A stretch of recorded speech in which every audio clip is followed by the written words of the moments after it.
ಹಳ್ಳಿ ಸೊಗಡಿನ ಮಾತುಗಳ ಶೈಲಿಯಲ್ಲಿ ಮೂಡಿಬರುವ ವಾರದ ಬಸನ್ನ ಈ ವಾರ ಹೈನುಗಾರಿಕೆಗೆ ಉತ್ತಮ ತಳಿ ಆಯ್ಕೆ ಎಂಬ ವಿಷಯದ ಕುರಿತು ಮಾಹಿತಿಯನ್ನ ಹೊತ್ತು ತಂದಿದ್ದಾನೆ. ಬನ್ನಿ ಎಲ್ರೂ ನೋಡೋಣ. ಮನುಷ್ಯ ಅನಿಸ್ಬೇಕಂತಂದ್ರೆ ಏಟ್ ತಿಳಿತೈತೆ ಅಟ್ ತಿಳಿಲ್ದಾರಿಗೆ ತಿಳಿಯುವಂಗ ತಿಳಿಸಿ ಹೇಳೋದ ಧರ್ಮ. ಹೌದಲ್ರಿ? ಅದಕ್ಕೆ ಅಲ್ಲಿ ಡಾಕ್ಟರ್ ಸಾಹೇಬ್ರು ಇದ ಮಾತ ಹೇಳಿ, ನಮ್ಮ ಮಂದಿ ಹೈನುಗಾರಿಕೆ ಮಾಡೋ ಮುಂದ ಮೊದಲ ತಮ್ಮ ಶಕ್ತಿ ಸಾಮರ್ಥ್ಯ ಎಷ್ಟೈತೆ ಅನ್ನೋದನ್ನ ನೋಡ್ಕೊಂಡು ಶುರು ಮಾಡಬೇಕು. ಮೇವಿನ ವ್ಯವಸ್ಥೆನೂ ಬೇಕು. ಮಟ್ಟ ಮೊದ್ಲೇದಾಗ ಅವ್ರು ಯಾಕಂದ್ರೆ ತಳಿನೂ ಹೆಂಗದವಂತ್ರಿ ಅವ್ರು ಹೇಳಿದ್ರು, ನೋಡಪ್ಪ ಮಲ್ನಾಡ್ ಗಿಡ್ಡ ಅನ್ನೋದು ಒಂದು ಮಣಕಾಲ ಕೆಳಗೆ ಬರುವಂತಹದ್ದು ಅದಾವ ತಳಿ, ಆಕಳ ತಳಿ. ಹೌದವ ನೋಡಿ ಬಸಣ್ಣ, ಸಿರ್ಸಿ ಕಡೆ ಅದಾವಲ್ಲ. ಮತ್ತೆ ಇಲ್ಲಿ ಧಾರವಾಡ ಕೃಷಿ ಮೇಳದಾಗ ಹಿಂದೆ ತಂದು ಕಟ್ತಿದ್ರು ನೋಡಿ, ಹಳೆ ಕಡೆ ಎಲ್ಲ ಅದಾವ. ಆಮೇಲೆ ದೊಡ್ಡ ದೊಡ್ಡ ಆನಿ ಅಂತಾವು HF ತಳಿನೂ ಅದಾವ. ಇದು ಆಕಳದಾಗ ಆತು. ಇನ್ನು ಎಮ್ಮೆಯಾಗ ಬಂದ್ವಿ ಅಂದ್ರ ನಮ್ಮಲ್ಲಿ ಇದು ಕಾಗಾಡಿ ಎಮ್ಮೆ ಅಂತೂ ಅದಾವ. ಅಂದ್ರೆ ಈ ಹೊಳಸಾಲು ನಮ್ ಧಾರವಾಡ ಎಮ್ಮೆ ಇಂಥವು ಅದಾವ. ಆದ್ರೆ ಅದ್ರಾಗೂ ಸುಧಾರಿಸಿದ್ದು ಕೆಲವು ಒಳ್ಳೆ ಜಾತಿ. ಅವೇನ್ ಬ್ಯಾರೆ ದೇಶದ್ವು ಅಲ್ಲವು, ನಮ್ ದೇಶದ್ವ. ಮುರ್ರಾ ಅಂತ ಐತಿ, ಪಂಜಾಬ್ ಹರಿಯಾಣದಿಂದ ಬಂದಿರ್ತಾವು, ಇಲ್ಲ ಸೂರತ್ ಗುಜರಾತ್ ನಿಂದ ಬರ್ತಾವ. ಇವು ಏನಪ್ಪಾ ಅಂದ್ರ ಒಂದಕ್ಕಿಂತ ಒಂದು ಸೈಜ್ ದೊಡ್ಡ ಅದಾವ. ಒಂದಂತೂ ನಿಮ್ಗೆ ಹೇಳ್ತಾರ ಅವರು, ಆ ಜಾಫರಾಬಾದಿಯನ್ನ ನೋಡ್ಬಿಟ್ರ ಆನಿ ಮುಂದೆ ಅದೇನ್ ಹೇಳ್ತೀನಲ್ರಿ, ಆನಿ ಇದ್ದಂಗ ನೋಡ್ರಿ ಅಂತ.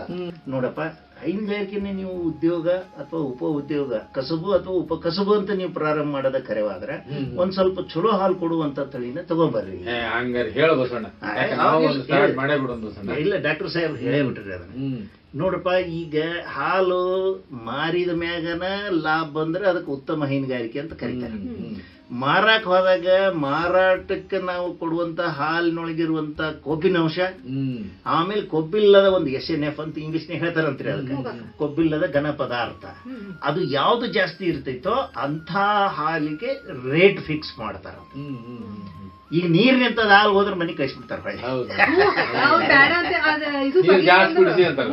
ಜಾಸ್ತಿ ಕುಡಿಸಿರ್ತಾರ. ಇಲ್ಲಿ ಗಂಗಾ ಹೋಗ ಜಾಗ ಇಲ್ಲಿ ಹೋಗೋದ್ ಕಳಿಸ್ಬಿಡ್ತಾರ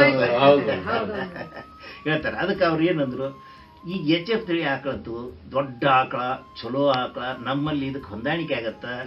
ಆಮೇಲೆ ಈ ಮಿಶ್ರ ತಳಿ ಆಕಳದ್ ಬಂದು ಗುಣಧರ್ಮ ಅವರು ಬಹಳ ನೆನ್ಪಿಟ್ಕೊಳ್ರಪ್ಪ ಅಂತ ಹೇಳಿದ್ರು. ಮಿಶ್ರ ತಳಿ ಅಂದ್ರೆ ವಿದೇಶಿ ತಳಿಯಿಂದ ತಗೊಂಡ್ಬಂದಂತಹದ್ದು, ಏನು ಒಂದು ವೀರ್ಯ ತಗೊಂಬಂದು ನಮ್ಮಲ್ಲಿ ಇದಕ್ಕೆ ಸಂಕಲನ ಮಾಡಿ ಬೆಳೆಸಿರುವಂತ ಮರಿಗಳು, ಅಂದ್ರೆ ಕರ್ರಂದು ಬೆಳ್ಳಂದು ಅಂತ ಹೇಳ್ತೀವಲ್ಲ, ಜರ್ಸಿ ಅಂತ ಕೆಲವರು ಕರೀತಾರ. ಅದ್ರ ಗುಣಧರ್ಮ ಏನು ಅಂದ್ರೆ ಬಿಸಿಲು ದಿನಕ್ಕೆ ಒಂದ್ ಸ್ವಲ್ಪ ಅದು ತಡ್ಕೊಳ್ಳೋದು ಕಡಿಮೆ.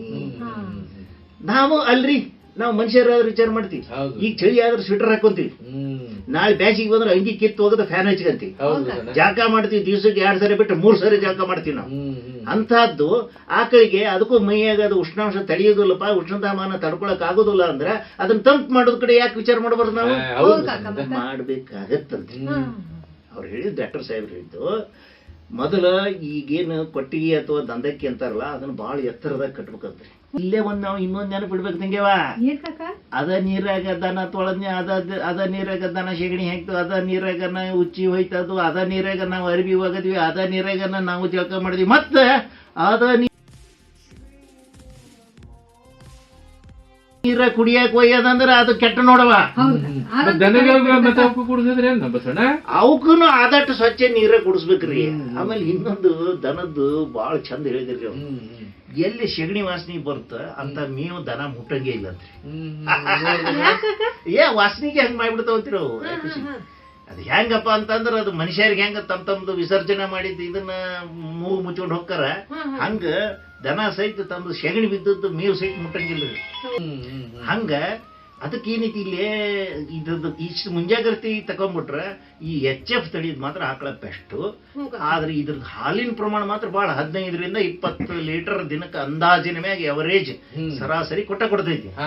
ಆದ್ರೆ ಇಲ್ಲೇ ಬಂದದ್ದು ಏನು ಪಾಯಿಂಟ್ ಅಂದ್ರೆ, ಕೊಬ್ಬಿನ ಅಂಶ ಹೆಚ್ಚಿನ ಪ್ರಮಾಣದಾಗ ಇರುವುದಿಲ್ಲ. ಯಾಕಂತ ಕೇಳ್ರಿ ನೀವು. ಅಲ್ಲ ಕಾಕ, ಇದು ಹೆಚ್ಚಿನ ಪ್ರಮಾಣದಾಗ ಇರುದಿಲ್ಲ ಅಂತಂದ್ರ ಅದಕ್ಕೆ ನಾವ್ ಏನ್ ಪ್ರಯತ್ನ ಮಾಡ್ಬೇಕು ಅಂದ್ರೆ, ಕಾಳ ಆಯ್ತು, ಹಿಂಡಿ ಆಯ್ತು, ಏನ್ ಹಾಕಿದ್ರೆ ಒಳ್ಳೇದಂತೀರಿ? ಅದ್ರದ್ದು ಏನು ತಪ್ಪು ಇಲ್ವೇ ನಾ ಅದನ್ನ ಹೇಳಕತ್ತೀನಿ. ಯಾಕಂದ್ರ ಅದ್ರ ತಳಿ ಗುಣಧರ್ಮನ ಅದೈತಿ. ಇಂಥ ತಳಿ ಉಪಯೋಗ ಮಾಡೋದ್ರಿಂದ ಬಹಳ ಕೆಲಸ ಬಹಳ ಆಕೈತಿ ಬಿಡು ಸರ್. ಇಲ್ಲಲ್ರಿ ಕೆಲಸ ನೋಡ್ರಿ ಮನಸ್ಸು ಕೊಟ್ಟು ಮಾಡಿದ್ರೆ ಯಾವ್ದು ದೊಡ್ಡದಲ್ರಿ.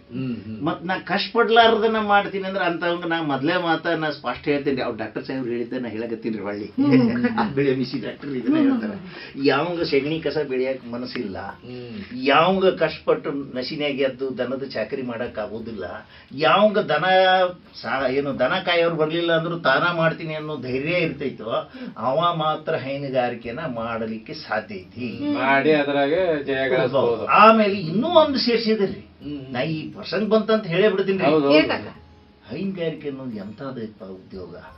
ಇದು ಹೈನಾ ಮಾಡೋರು ಹೊಟ್ಟಿ ತುಂಬಿಸೋದು ಅಷ್ಟ ಅಲ್ಲ, ಹೈನಾ ಮಾಡುವವರ ಆರ್ಥಿಕತೆಯನ್ನು ಒಂದಿಷ್ಟು ಪ್ರಮಾಣದೊಳಗೆ ಹೆಚ್ಚು ಮಾಡುತ್ತೆ ಖರೆ, ಆದ್ರೆ ಇದರಿಂದ ಕೋಟ್ಯಾಧೀಶರಾಗಕ್ ಸಾಧ್ಯ ಇಲ್ಲ ಅಂದ್ಬಿಟ್ರ ಅವರು. ಪ್ರಾಮಾಣಿಕವಾಗಿ ಮಾಡಿದ್ರೆ ಸಾಧ್ಯನೇ ಇಲ್ಲ.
ಇಷ್ಟ ಆಯ್ತಲ್ವಾ? ಇಷ್ಟ ಆಗಿದ್ರೆ ಒಂದು ಲೈಕ್ ಕೊಡಿ, ಶೇರ್ ಮಾಡಿ ಹಾಗೂ ಸಬ್ಸ್ಕ್ರೈಬ್ ಆಗುವುದಂತೂ ಮರಿಲೇಬೇಡಿ.